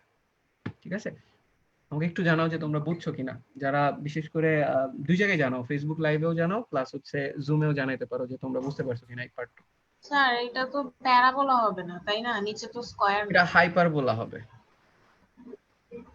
এটা আমি বলি, এটা হচ্ছে ওই যে X Y equal to constant এর একটা ফর্মুলা আছে না, ওই ফর্মুলা মেনে চলবে। যেহেতু V equal to Q by 4 pi epsilon nought into 1 by X, এটাকে একটা কনস্ট্যান্ট হিসেবে তুমি চিন্তা করতে পারো, যেহেতু চার্জের মান চেঞ্জ হচ্ছে না, তাহলে তখন এক্স ইনটু ভি সমান সমান একটা constant X Y equal to constant টাইপের। এবং X Y equal to constant তোমরা দেখছো ঠিক না, ওই যে পিভি ইকুয়াল টু কনস্ট্যান্ট পড়ছিলা বয়ের সূত্র, সো ওই রকম গ্রাফ ফলো করবে। এটাকে বলে রেক্ট্যাঙ্গুলার হাইপারবোলা, আয়তাকার অধিবৃত্ত, অধিবৃত্ত হবে এটা। ভাইয়া গ্রাফটা একটু আরেকবার বোঝাবেন? গ্রাফটা এই ফর্মুলা দুইটা কি বুঝছো তোমরা? হ্যাঁ ভাইয়া। একটা তো কিউ বাই এক্স হইছে, কারণ ওই যে গোলকের বাইরের যে কোনো বিন্দুর বিভব বের করব আমরা, যে সেন্টারে ধরে নিব চার্জগুলো আছে, তাহলে সেন্টার থেকে এক্স ডিসটেন্স দূরে কিউ বাই এক্স হবে। আমরা বিন্দু চার্জের ফর্মুলা ইউজ করছি, পয়েন্ট চার্জের ফর্মুলা।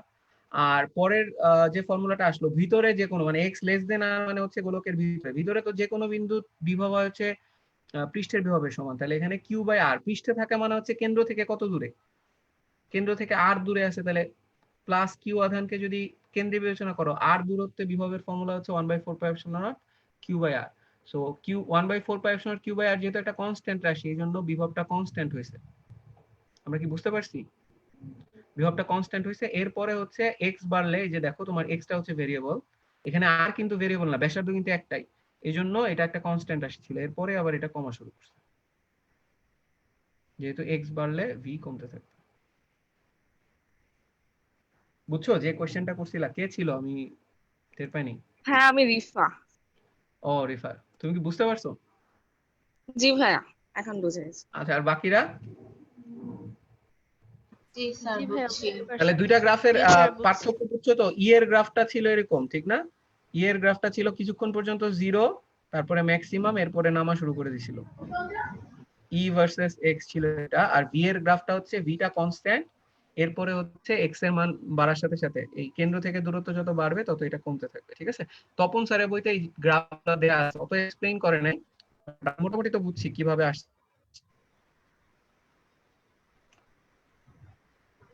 ওকে, নুসরাতও জানাইছে বুঝতে পারছে। সো আমরা আমাদের ক্লাসটা এখানেই শেষ করে দেই। আজকে আমরা ম্যাথ করব, ঠিক আছে? আমি হয়তো এই আজকে তো শনিবার গেল, এই সোম বা বুধবারের দিকে আরেকটা ক্লাস দিব, ঠিক আছে? তো সোম বা বুধবারের ক্লাসে জয়েন করে আমরা উইকে 3টা করে ক্লাস নেওয়ার চেষ্টা করতেছি। যেহেতু অনলাইন ক্লাস, আমি ধীরে ধীরে যাচ্ছি, একটু কম টপিক পড়াইতেছি, বাট সবকিছু পড়ানোর চেষ্টা করতেছি। তো তোমরা জয়েন করো, ক্লাসগুলো রেগুলার করার চেষ্টা করো। ফেসবুকে সবাইকে একটু জানাই দিও, যদি আমাদের জুমে নাও করতে পারে তারা যেন ফেসবুকে জয়েন করে ক্লাসগুলো করতে পারে, লাইভে আছে। যারা করে নাই আগের ক্লাসগুলো তারা যেন আগের ভিডিওগুলো দেখে বুঝতে পারে মোটামুটি। আমরা অনলাইনে এটা কন্টিনিউ করব, কারণ আমরা মোটামুটি একটা ব্যাপারে শিওর যে ঈদের আগে আর কিছু খুলতেছে না, কোনো পরীক্ষা হবে না, কিচ্ছু হবে না। তো ঈদ পর্যন্ত আমরা এই জিনিসগুলো এভাবে চালাতে থাকবো, ঠিক আছে?